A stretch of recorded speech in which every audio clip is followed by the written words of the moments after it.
की सरकार वहां मरीजों के डेथ सर्टिफिकेट पर मौत की वजह कोरोना नहीं लिखने दे रही है। आरोप है कि इसके पीछे सरकार का मकसद कोरोना से हुई मौतों को छिपाना है। और खबर है कि इसीलिए चीन की सरकार ने डॉक्टरों को निर्देश दिया कि वो डेथ सर्टिफिकेट में मरीज की मौत का कारण कोरोना ना लिखें, बल्कि अगर मरीज पहले से किसी बीमारी से जूझ रहा हो तो डेथ सर्टिफिकेट में उस बीमारी को मौत का कारण बताया जाए। इधर जम्मू कश्मीर के राजौरी में सुरक्षा बल ने बड़ी साजिश को नाकाम करते हुए वहां पर मिले एक बम को नष्ट कर दिया, जिससे वहां एक बड़ा हादसा टल गया। सुरक्षा बल ने आईईडी मिलने के बाद बम निरोधक दस्ते को बुलाया, जिसने बम को एक सुनसान जगह पर ले जाकर उसे नष्ट कर दिया। हालांकि इसके बाद भी पुलिस के जवानों ने इलाके में सर्च ऑपरेशन चलाया।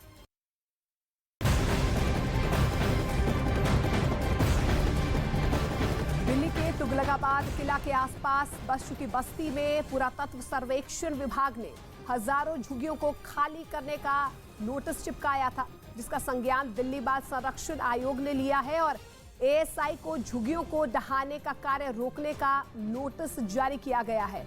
आयोग ने सभी बच्चों का पुनर्वास सुनिश्चित होने तक ध्वस्तीकरण अभियान को स्थगित करने का आदेश दिया है।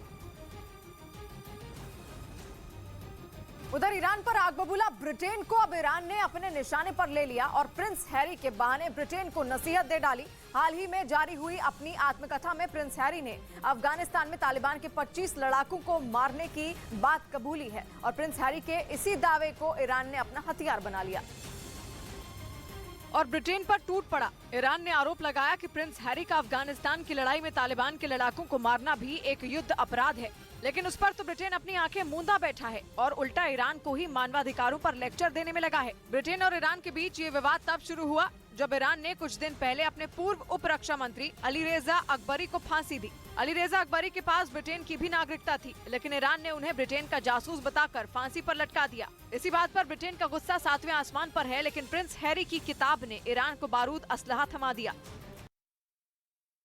अफगानिस्तान की सत्ता पर बैठे तालिबान ने कंदहार में चोरी के आरोपियों के हाथ काट डाले। इसके अलावा कई दूसरे मामलों के आरोपियों को भी सार्वजनिक तौर पर सजा दी गई, जिसके लिए तालिबान ने कंदहार में एक फुटबॉल स्टेडियम को चुना, जहां उन्होंने सभी आरोपियों के साथ साथ वहां के सैकड़ों लोगों को भी बुला लिया ताकि वो चोरी और दूसरे अपराधों के आरोपियों को सजा मिलते हुए देख सकें। इसके बाद तालिबान के लड़ाकों ने सबसे पहले शरिया कानून के तहत 9 आरोपियों पर जमकर कोड़े बरसाए। इस दौरान कंदहार प्रांत के गवर्नर भी वहां मौजूद रहे। बाद में चोरी के आरोपियों को तालिबान ने क्रूर सजा देते हुए उनके हाथ काट दिए। इसके साथ ही तालिबान ने ये दलील दी कि इस तरह की सजा से लोग अपराध करने से डरेंगे।